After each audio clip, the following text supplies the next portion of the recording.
আজকে তোমাদের সাথে কাঁচা কলার একটা অন্য ভর্তা শেয়ার করব।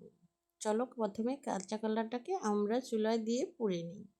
এখানে আমি মাটির চুলায় দিয়ে কাঁচা কলাটা খুব সুন্দরভাবে পুড়ে সিদ্ধ করে নিয়েছি। অনেকেই তো তোমরা সিদ্ধ কলার ভর্তা খেয়েছো, আজকে চলো পোড়া কলার ভর্তা কেমন হয় তোমাদের সাথে সেটাই শেয়ার করি।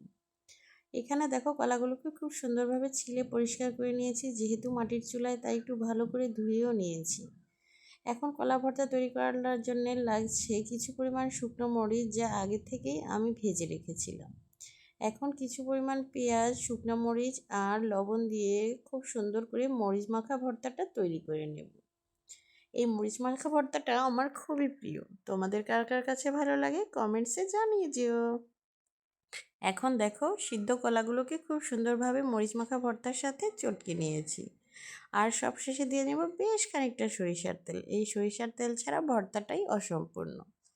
এখন খুব সুন্দরভাবে সার্ভ করে নেব। তৈরি হয়ে গেল আমার মজাদার পোড়া কলার ভর্তা। তোমরা কে কে এই ভর্তাটা খেয়েছো কমেন্টসে জানিও।